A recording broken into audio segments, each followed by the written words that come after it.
Sir! Sir! No, no, no! Don't close your eyes. Stay with me. An 18-year-old black girl is kneeling on the scorching concrete of a Memphis park, hands shaking, voice cracking. Her stomach hasn't had food since yesterday morning. Just open your mouth. Just a little. The old white man slumped on the bench can barely breathe. His skin is gray. His lips are split dry. He's slipping. She pulls a napkin from her pocket. One slice of bread, the last piece of food in her entire house. She tears off a small piece and presses it to his lips. His eyes flutter open, barely. Why? Why are you helping me? Because nobody else is here, sir. And I'm not leaving. She didn't know it yet, but that one small act, that one slice of bread, was about to change everything she'd ever known. But before any of that happened, before the limousine, before the stranger, before everything changed, you need to understand just how little Layla Wilson had, and how much she still managed to give. South Memphis, Tennessee, late July. If you've never been to this part of the city, let me paint it for you. Half the houses on the block are boarded up. The sidewalks are cracked so deep that weeds grow through them like little green fists punching up from the ground. The streetlights flicker on and off like they can't decide whether this neighborhood is worth lighting up anymore. The ice cream truck stopped coming years ago. Layla Wilson lives on this block, has lived here her whole life. A sagging shotgun house with chipped white paint, a porch that groans every time you step on it, and a screen door that hasn't latched properly since 2019. She lives with her grandmother, Opal Wilson, 71 years old. Hands that have worked every day of their life, sorting donations at the local Goodwill warehouse, scrubbing church floors on Saturdays, folding other people's clothes so her granddaughter could have a roof over her head. Opal raised Layla since she was 3. Layla's mother passed when Layla was barely old enough to remember her face. Complications from untreated diabetes. No insurance. No money for the medication that might have saved her. She was 31. Layla's father left 6 months later. No note, no phone call, just gone. So it was Opal. It was always Opal, but Opal's knees were giving out. Some mornings she couldn't even stand without gripping the edge of the bed. She'd been missing shifts at Goodwill, 1 week, 2 weeks, and every missed shift meant another bill that didn't get paid. On the refrigerator in their kitchen, held up by a little magnet shaped like a cross, was a disconnection notice from the electric company. 14 days to pay. The paper was already 10 days old. And the refrigerator behind that notice? Almost empty. A half-used bottle of ketchup, some baking soda, a few condiment packets from fast food restaurants that Layla had saved. That was it. But here's the thing about Layla Wilson, and this is important. She never complained. Not once. Every single morning, Layla would get up before her grandmother. She'd walk into that bare kitchen, open the bread bag, and make 2 slices, one for herself, one for Opal. Sometimes with a thin layer of peanut butter, sometimes with just margarine, sometimes with nothing at all. She'd wrap Opal's slice in a paper towel, set it on the nightstand beside her grandmother's bed, and leave for school without making a sound. That was their ritual. Unspoken. Sacred.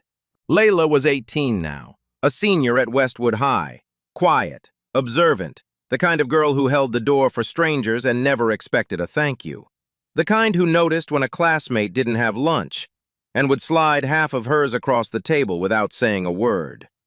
Her school counselor, Desmond Cole, once told Opal at a parent-teacher meeting, "Mrs. Wilson, your granddaughter has more empathy in her little finger than most adults I've ever met." Opal just smiled.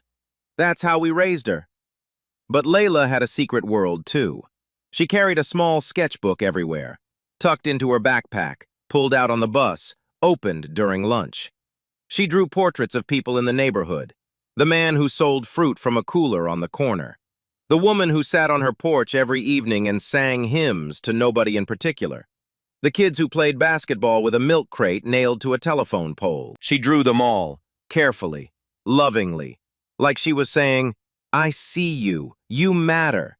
And in the back of that sketchbook, On a page she never showed anyone, she drew something else. Dream versions of her life. A house with a garden. A kitchen with a full fruit bowl. Grandma Opal sitting in a rocking chair, smiling, not wincing. And at the bottom of the page, a quote she'd copied from the church bulletin board. "The Lord sees what is done in secret." Because Layla had a dream. She wanted to be an architect, someone who builds things. Not just buildings, but spaces that make people feel safe, feel seen, feel like they belong. She didn't talk about it much. Dreams feel fragile when you're not sure where your next meal is coming from. But she held on to it, quietly, the way you hold a candle in the wind, cupping your hands around the flame so it doesn't go out. Every Saturday, Layla volunteered at the food pantry run by Pastor Elaine Briggs at their neighborhood church. She stacked cans, sorted bags, carried boxes for elderly neighbors who couldn't lift them. And here's the part that gets me. Layla qualified to receive food from that pantry. She and Opal both did. But she never took a single bag. Pastor Briggs asked her once, "Sweetheart, you know this is for you too, right?" Layla just shook her head. Other people need it worse. 18 years old. Empty fridge at home. And she said other people need it worse. On her walk to the pantry, Layla always passed through Douglas Park. A small, tired park with a neglected pond and a row of old benches. She liked to sit on one particular bench and sketch the water. She never paid attention to the small brass plaque on the backrest. It was faded, half hidden under peeling green paint. If she had looked closely, she would have read, "Donated by the Hargrove Foundation, 1988. But she didn't. Not yet. And that bench, that quiet, forgotten little bench, was about to become the most important place in her life.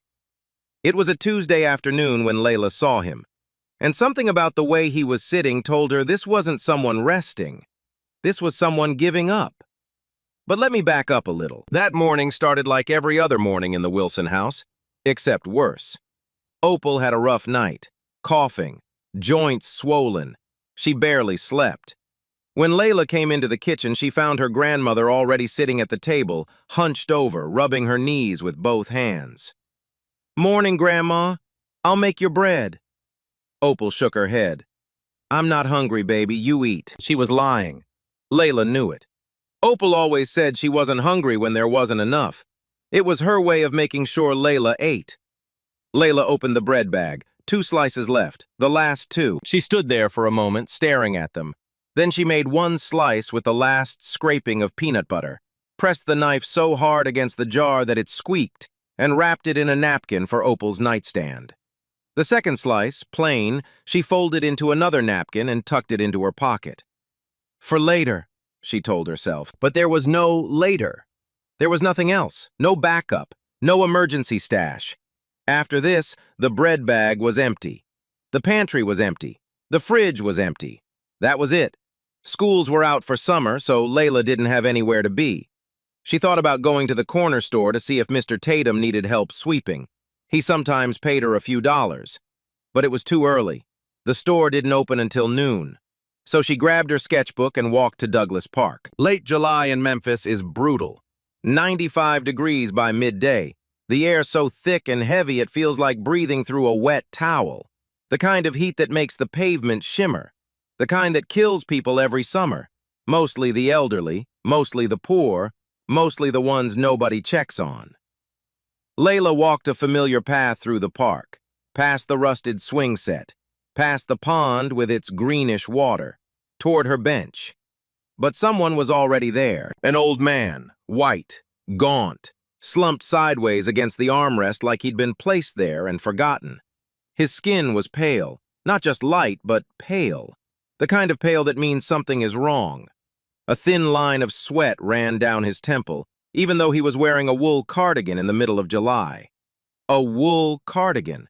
In 95-degree heat. His eyes were half closed. His breathing was shallow. Quick, uneven little gasps that didn't sound like enough.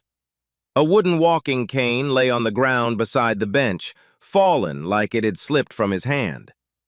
Layla stopped walking. Her first instinct was fear.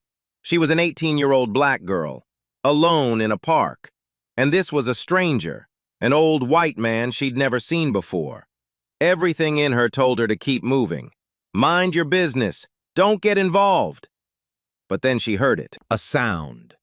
Low, rattling, like air being dragged through a throat that didn't want to let it pass. And fear turned into something else. She stepped closer, slowly, her sneakers crunching on the dry grass. "Sir! Sir, are you okay?"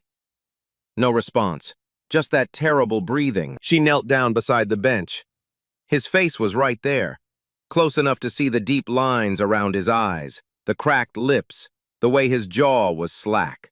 His hand was trembling on his knee, not shaking from cold, trembling from weakness. And then she noticed something. His wallet was lying open on the bench beside him. No cash inside, just a faded photograph, a woman with kind eyes, and a business card face down half tucked under his leg. Layla didn't touch it, didn't even think about it. But she noticed something else, too. Something that didn't quite fit. His shoes. They were leather Oxfords, dark brown, scuffed and dusty from walking, but the stitching was fine. The soles were thick. These weren't shoes from Goodwill. These were shoes that cost more than Opal's monthly rent. And the cardigan, the one that made no sense in this heat, had a small monogram stitched into the left cuff. 2 letters. She couldn't read them from where she was kneeling. She didn't try. None of it mattered right now. What mattered was that this man was in trouble. Serious trouble. His skin was hot to the touch. His breathing was getting slower. She'd seen these signs before. Pastor Briggs taught a first aid session at church last summer. Heat stroke, dehydration, maybe worse. She needed to cool him down. She needed to get him water. She needed to do something. But she had no phone, no water bottle, no money, nothing. Nothing except a single slice of plain bread in her pocket. Her stomach growled, a long, low sound she couldn't hide. She looked at the bread. She looked at the man. And what Layla did next would cost her the only meal she had left. She didn't think. She just moved. Layla jumped to her feet and ran toward the park's water fountain, the old one near the swing set, the one that barely worked. She pressed the button. A thin, pathetic trickle of warm water sputtered out. She cupped her hands underneath it. Waited. The water filled her palms slowly, so slowly. And then she turned and ran back to the bench. Half the water spilled before she got there. It leaked through her fingers, dripped down her wrists, left a trail of dark spots on the dry concrete behind her. But she made it. She knelt beside him and pressed her wet hands to his forehead, then his neck, then his cheeks. "Stay with me, sir, please. I'm right here." She ran back to the fountain, cupped more water, ran back. This time she let it drip onto his lips, slowly, carefully, the way you water a plant that's almost dead. Not too much, not too fast. His lips moved, just barely. She did it again. A third trip, a fourth. Each time losing water, each time bringing back less, each time pressing what little she had against his skin. By the fourth trip, her legs were shaking. The heat was pressing down on her too.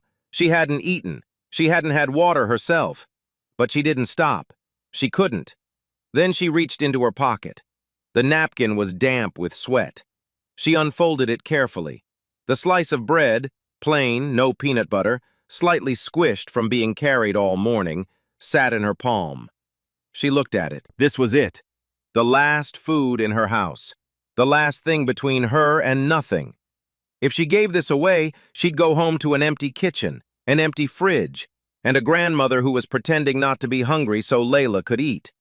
Her stomach growled again, louder this time, almost angry. She tore off a small piece of bread and pressed it gently to the old man's lips. "Here, eat this. It's okay, just a little bit." His mouth opened, barely. She placed the piece on his tongue. He chewed, weak, slow, like even his jaw didn't have the strength anymore. She tore another piece, then another, feeding him slowly, patiently, the way Grandma Opal fed the birds on their porch every Sunday. Pinch by pinch, no rush, just care. "That's it, just like that. You're doing good, sir." piece by piece. The bread disappeared, all of it, every crumb. Layla wiped her hands on her jeans.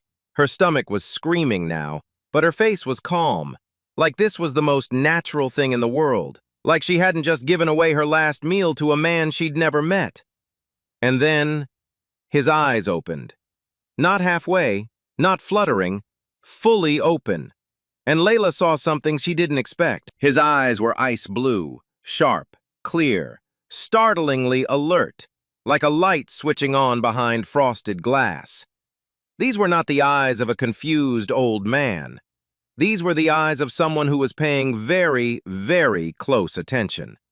He looked at her, really looked at her, and his voice came out low and rough but steady. You didn't have to do that. Yes, I did. That was your food. You needed it more. He stared at her for a long moment, like he was trying to understand something, like he was solving a problem he hadn't expected to encounter. What's your name? Layla. Layla Wilson. He repeated it quietly. Layla Wilson. Like he was writing it down inside his mind. She pulled her outer shirt off, just a loose flannel she wore over her tank top, and jogged to the fountain one more time. She soaked it under the trickle, wrung it halfway, and came back. She draped it across his shoulders.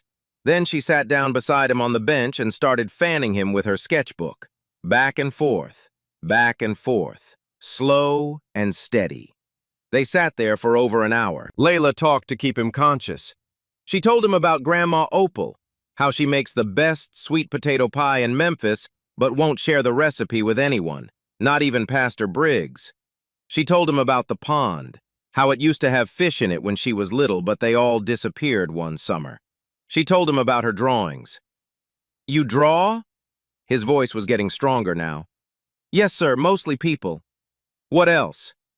Buildings, houses, things I want to build someday. You want to be a builder? An architect. Someone who designs spaces that make people feel safe.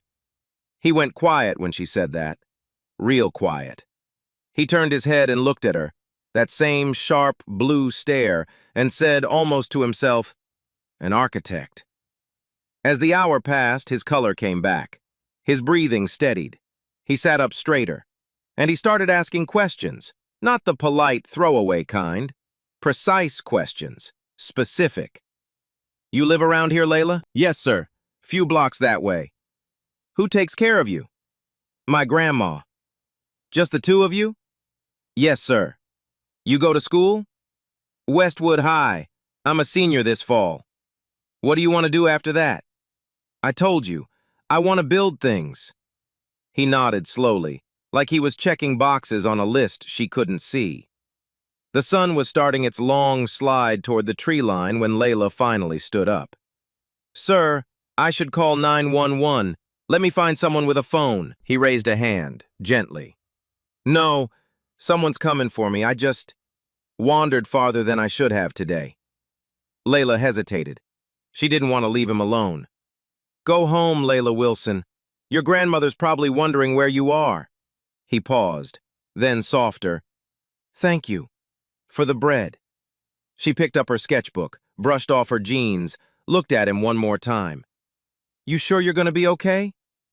I'm sure. She nodded, and she walked away, slowly, her stomach hollow, her heart full. She didn't look back, but if she had, she would have seen his face change. The weakness was gone, the helplessness, gone. His jaw was set. His eyes were locked on her until she turned the corner and disappeared. 30 seconds later, a black SUV pulled up to the curb.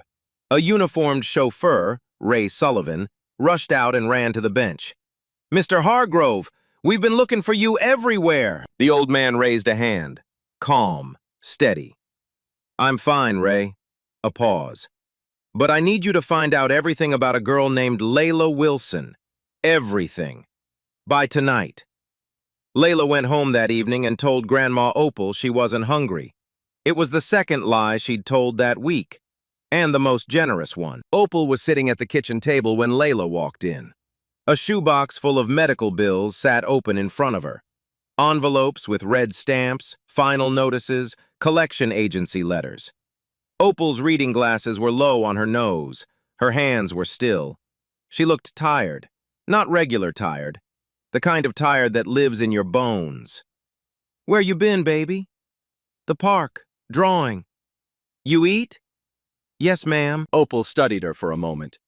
Grandmothers have a way of knowing when you're lying, but Opal didn't push. Maybe she didn't have the energy. Maybe she already knew. Layla boiled water on the stove and dropped in a tea bag that had already been used twice. The water turned a faint, pale brown, barely tea at all. She set a cup in front of Opal and sat across from her. "I met someone at the park today, Grandma."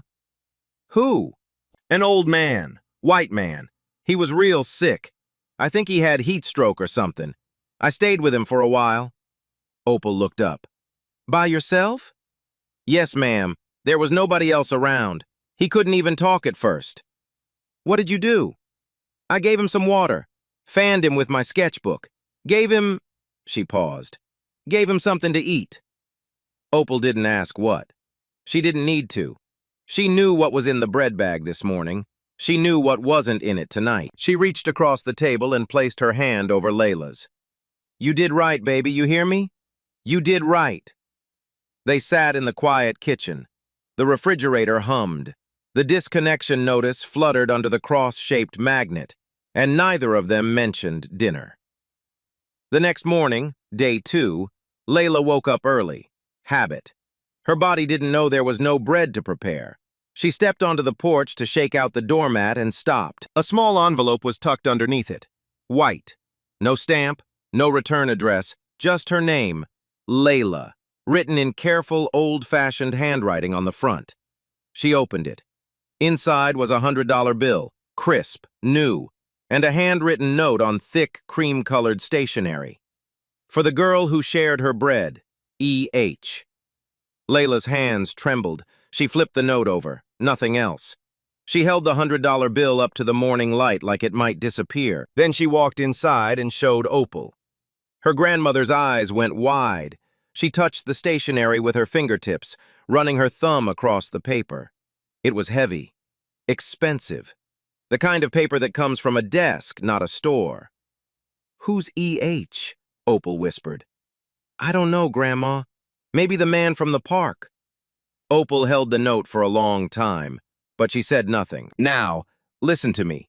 $100 to Layla Wilson was a fortune. That was groceries for 2 weeks. That was half the electric bill. That was survival. And you know what she did with it? She walked it straight to Pastor Elaine Briggs at the church, and she handed it over. 'Put it in the food pantry, Pastor Briggs.' The pastor stared at her. 'Sweetheart, you need this more than anyone in this room.' Layla shook her head. 'Somebody gave it to me because I helped, so I should keep helping.' Pastor Briggs's eyes filled with tears.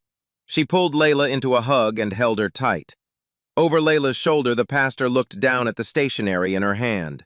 Her thumb brushed across something at the top, an embossed letter.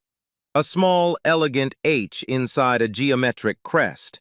Her brow furrowed, just for a second, like she recognized it from somewhere. But she didn't say a word. And Layla walked home, still broke, still hungry, and completely at peace with it. But the envelopes weren't done.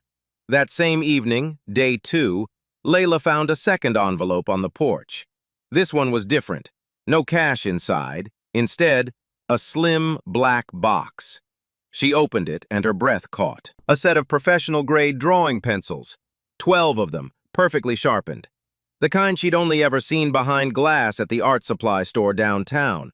The store she walked past but never walked into because everything in it cost more than she made in a month. And underneath the pencils, a sketch pad.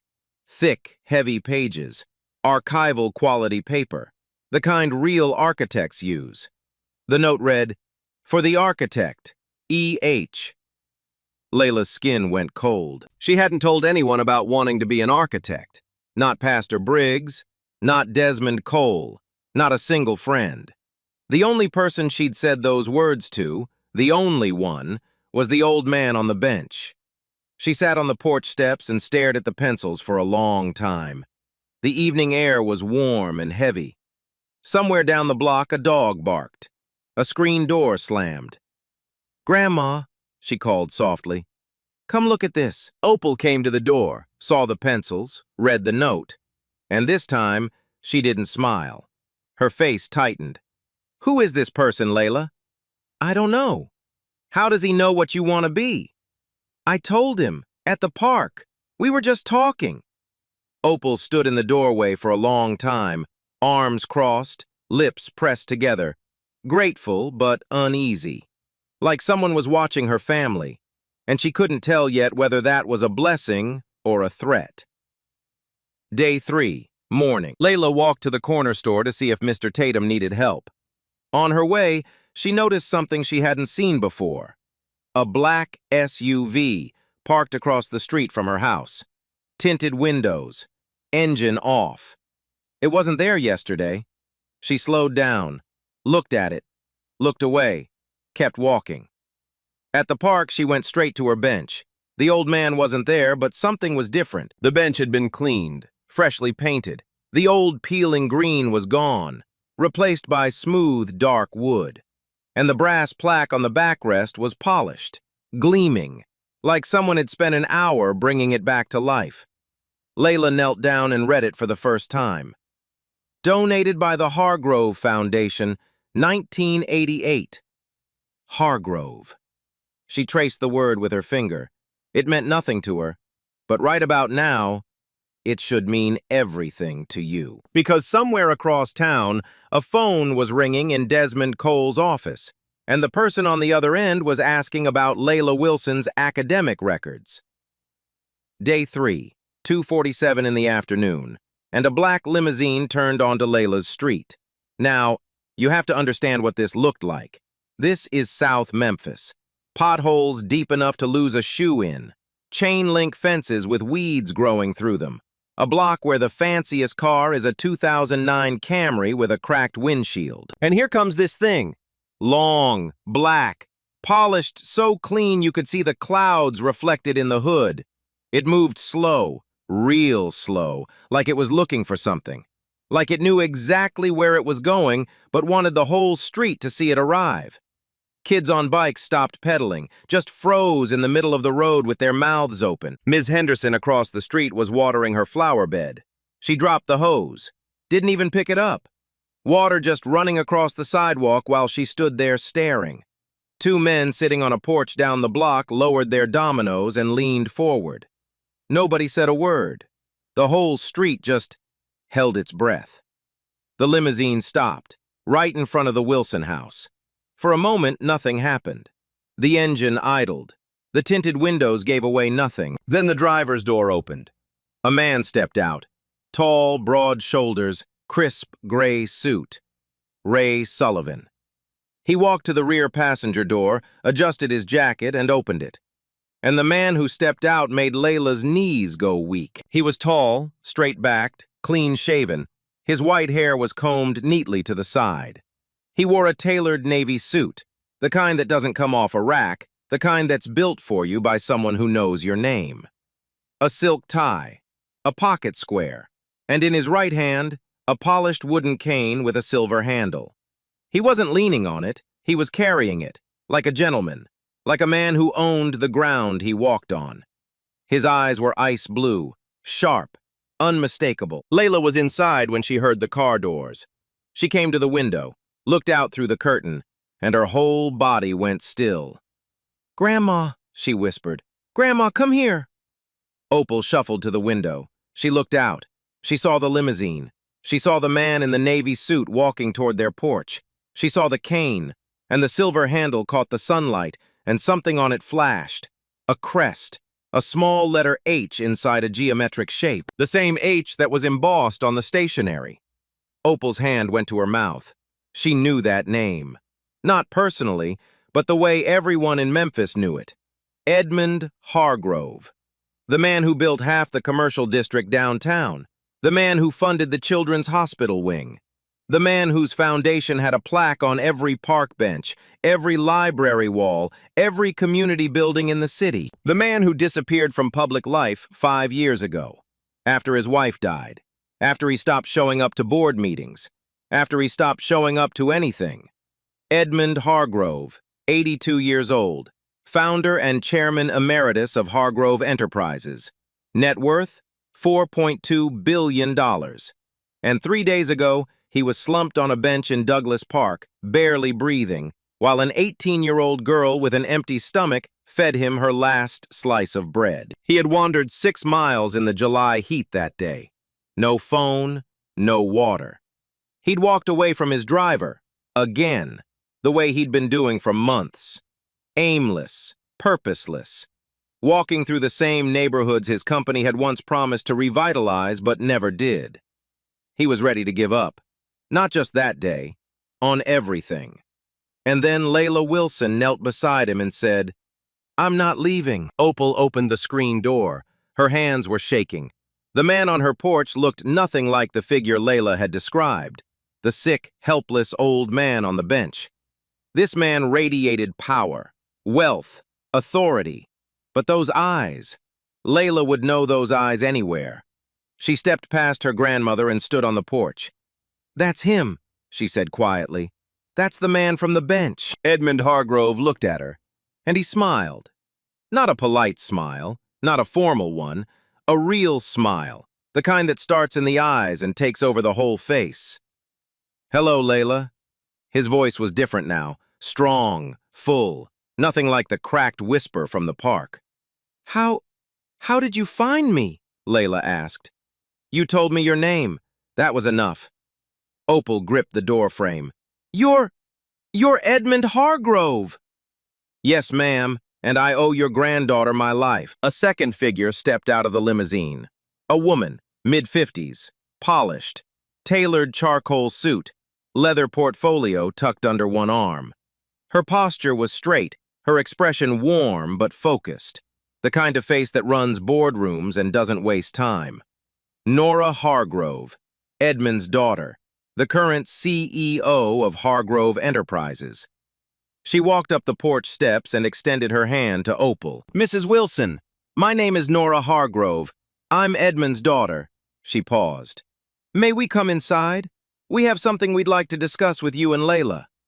Opal looked at the outstretched hand, looked at the limousine, looked at her granddaughter.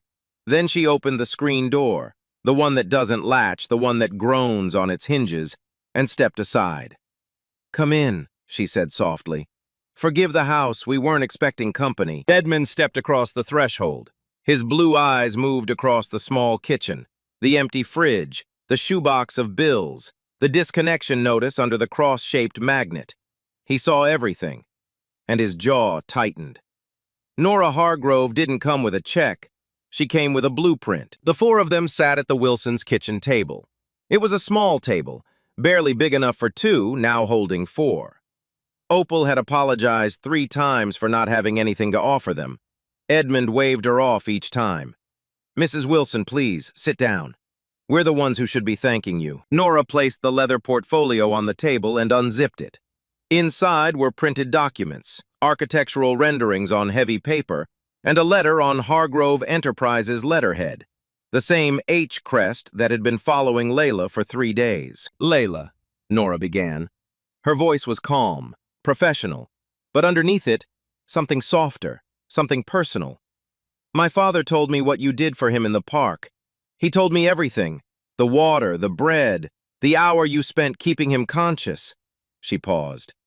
"He also told me what you said, that you want to be an architect." Layla nodded. Her hands were in her lap. She didn't know what to do with them. "He told me one more thing." Nora glanced at her father. "He told me that you took the $100 he sent you and gave it away, to a food pantry, the same day you received it." Silence in the kitchen. The refrigerator hummed. Edmund leaned forward. His blue eyes were locked on Layla. "I've built a company worth billions of dollars, Layla. I've met presidents, senators, CEOs, people who would step over a dying man to get to a meeting on time." His voice was low, steady. "And in 82 years of living, no one has ever done for me what you did on that bench." He placed his hand flat on the table. "So we're not here to say thank you. We're here to make sure that the kind of person you are gets the life she deserves." Nora opened the portfolio fully and turned it so Layla and Opal could see. There are 4 things we'd like to offer, and I want you to hear all of them before you respond. First, Layla's education, a full scholarship, not to just any school, to the Reynolds College of Architecture and Design. One of the top 5 architecture programs in the country, full tuition, books, supplies, housing, transportation, covered entirely through the Hargrove Foundation's Education Fund. 4 years, every cent paid. You told my father you want to build spaces that make people feel safe, Nora said. This is where you learn how. Layla's lips parted. No sound came out. Second, Opal's health. Comprehensive medical coverage. Immediate. Specialist appointments for her knees. The best orthopedic team in Memphis. A full prescription plan. And a home health aide twice a week to help with daily tasks. And every outstanding medical bill, Nora said, pulling a sheet from the portfolio. Every single one is paid, effective today. Opal's hand went to her chest. Her chin trembled. She tried to speak but couldn't. Third, the house. Hargrove Enterprises would purchase the Wilson home from the landlord. Full renovation. New roof, new wiring, new plumbing, new kitchen, new HVAC system. Everything gutted and rebuilt from the inside out. And when it was done, the deed would be transferred to Opal Wilson's name. Free and clear. No rent, no mortgage. Hers. This is your home, Mrs. Wilson, Edmund said quietly. It should feel like one. Opal couldn't hold it anymore. A tear slid down her cheek, then another. She gripped the edge of the table with both hands like the room was spinning. Layla reached over and took her grandmother's hand, held it tight. Fourth, and this was the one that changed everything. Edmund stood up. Slowly. He walked to the kitchen window and looked out at the street. The cracked pavement, the boarded-up house next door, the empty lot across the way. I walked through this neighborhood 3 days ago, Layla, and I saw something I should have seen years ago. He turned to face her. My company put a plaque on that park bench in 1988. We promised to invest in this community. We promised to revitalize it. His voice dropped. We didn't. That's on me. He returned to the table. Nora pulled out the architectural renderings, full-color plans for a community center, an after-school arts program, walking paths, new playground equipment, renovated housing. Hargrove Enterprises is committing $10 million to a South Memphis neighborhood revitalization fund, Edmund said. New community center, expanded food pantry, job training programs, housing improvements, all of it right here, in this neighborhood. He looked at Layla. And I want you to be the youth ambassador, the face of this program, the person who represents what this community really is, not what people assume it is. He leaned closer. You told me you wanted to build things that make people feel safe, so let's start here. Let's start with your own block. The kitchen was completely silent. Opal was crying freely now, not loud, not dramatic, just tears rolling down her face, steady and unstoppable. Layla sat perfectly still. Her eyes were wide, her lips were pressed together. Then she spoke, quietly, barely above a whisper. Can I still volunteer at the food pantry?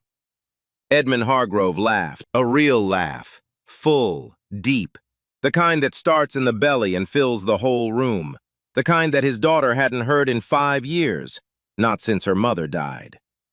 I'd be disappointed if you didn't, he said, and while Layla pulled the architectural renderings closer, already sketching suggestions on a napkin, already dreaming out loud, Nora leaned toward Opal. She spoke softly, just for the two of them. Mrs. Wilson, my father hasn't laughed like that since my mother passed. Your granddaughter didn't just save his life in that park. She paused. She reminded him why his life was worth saving. Opal squeezed Nora's hand, and for the first time in a very long time, she didn't feel tired. Within 6 months, you wouldn't recognize Layla's street, but more importantly, you wouldn't recognize Layla's smile. Let me show you what happened. September, fall semester. Layla Wilson walked through the gates of Reynolds College of Architecture and Design on the first day of classes. New backpack, new shoes, The professional sketch pad Edmund gave her tucked under her arm, already half full. She was nervous. You could see it in the way she held her shoulders, tight, high, like she was bracing for something. Most of the students around her came from prep schools and private academies. They had portfolios built by tutors. They had parents who were architects and engineers. Layla had a grandmother who sorted clothes at Goodwill and a sketchbook full of drawings made on a park bench. But she belonged. And it didn't take long for everyone to know it. Her first major project, a scale model of a community center designed for South Memphis. Open floor plan, natural light, a rooftop garden, spaces for art classes, tutoring, job training. Every detail thoughtful. Every corner designed to make someone feel welcome. Her professor held it up in front of the entire class. "This," he said, "is what architecture is supposed to do." On the wall of her dorm room, right above her desk, she hung a framed drawing, the one she'd made from memory at Douglas Park. An old man with ice blue eyes sitting on a bench. She looked at it every morning before class. Back in South Memphis, Opal Wilson was walking again. Not shuffling, not gripping furniture, walking. The knee replacement surgery happened in October. The best orthopedic team in Memphis, the kind of doctors Opal never imagined she'd sit in front of.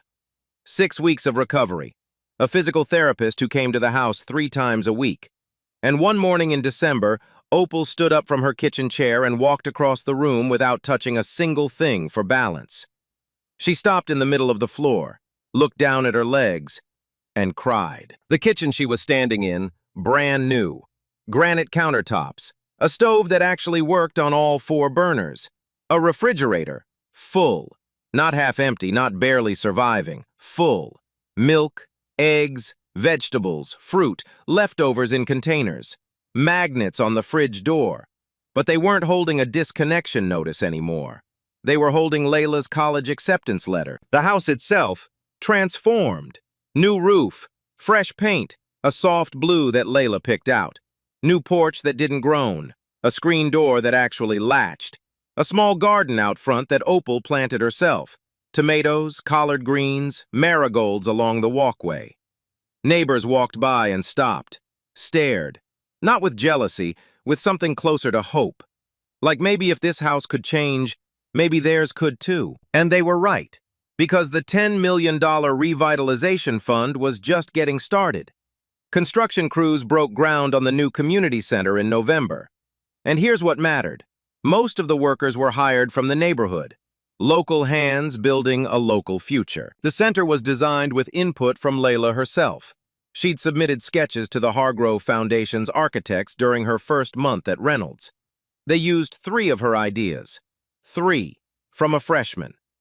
The name of the center, Layla insisted on this, the Opal Wilson Community Center.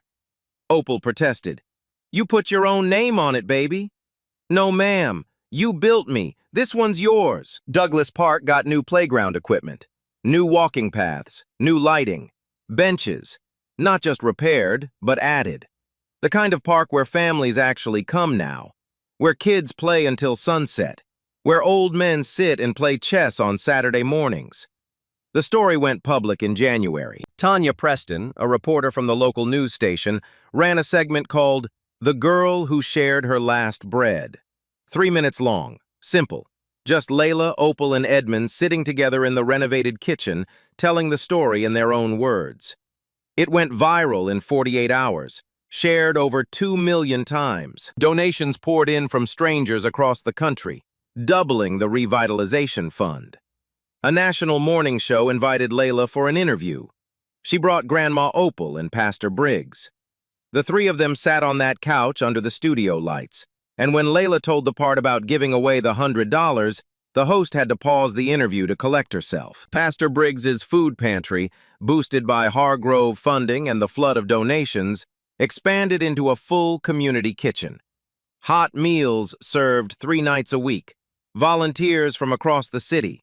And every Saturday morning, without fail, Layla was there, stacking cans, sorting bags, same as before. Some things don't change. The best things don't. And Edmund Hargrove? He came back to life. He started visiting South Memphis every week, playing chess in the park with retirees, sponsoring a summer art camp, and asking Layla to co-teach. His health improved. His appetite returned. His daughter Nora told a reporter something that made the whole country stop and think. A girl with nothing did what 5 years of therapy and medication couldn't. She gave my father a reason to wake up in the morning. 1 year later, Layla returned to the bench at Douglas Park. And this time, she wasn't alone. It was a Tuesday, late July. Same week, same heat, same Memphis sun pressing down on everything like a heavy hand. But the park was different now. The pond was clean. The grass was green. Actually green, not brown and brittle like before. Children were running through a new splash pad near the swing set, shrieking and laughing. A group of teenagers were painting a mural on the wall of the community center, the Opal Wilson Community Center, its doors wide open, music drifting out. Layla walked past all of it, past the new playground, past the walking path, past the families having picnics on blankets in the shade. She went straight to the bench. It had been restored. The wood was smooth and dark.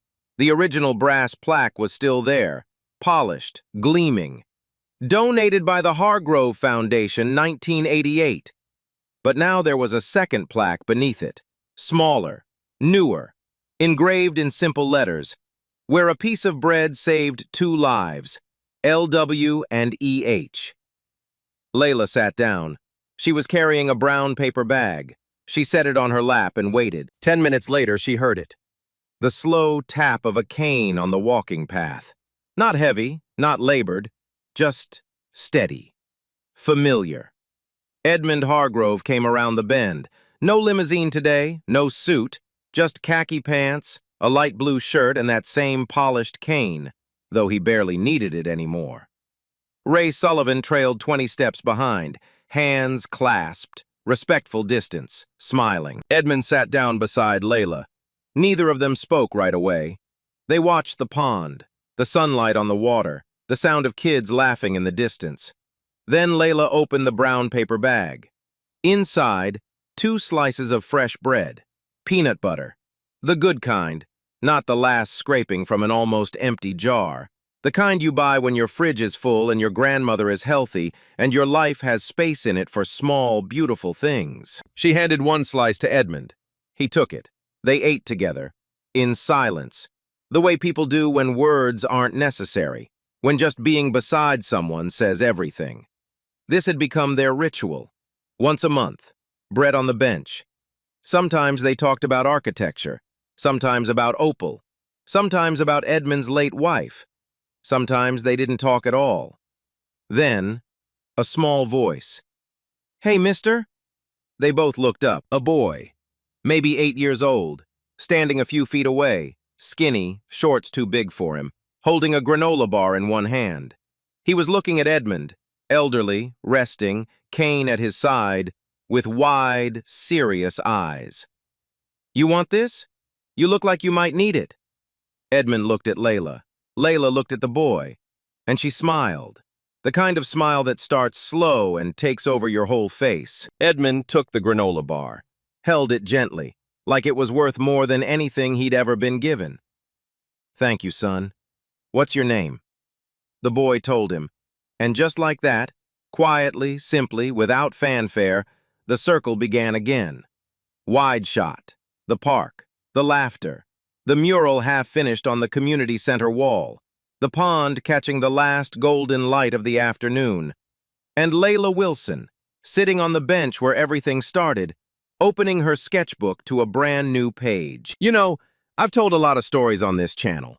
Stories about people who had nothing. Stories about people who had everything. Stories about what happens when those 2 worlds collide. But this one? This one stays with me. So if this story moved something in you, leave a like. Share it with someone who needs to hear it today. And if you're not subscribed yet, come be part of this. We tell stories here that remind you the world is still worth believing in. I'll see you in the next one. So if you're still here, I need you to sit with this for a second. Because this story isn't really about a billionaire and a limousine. Lena version had nothing, one slice of bread. That was it, the last food in her entire house, and she gave it to a stranger on a bench. No cameras, no audience, no idea who he was. She just knew he was dying, and she said 3 words, "I'm not leaving." Edmund Hargrove, 82 years old, $4.2 billion to his name, said no one in his entire life had ever done for him what that girl did with a piece of plain bread, because it was never about the bread. It was about the kind of person who gives when they have every reason not to, who stays when it costs them something. That's the part money can't build, and that's the part that changed both their lives. And that leaves me with a question I can't shake. If generosity only counts when it's comfortable, is it really generosity? And if the person with the least to give gave the most, what does that say about the rest of us? What's your slice of bread? Drop it in the comments. I want to know. If this story moved you, leave a like, share it with someone who needs it today. And if you are not subscribed, come be a part of this. We tell stories that might remind you the world is still worth believing in. I'll see you in the next one.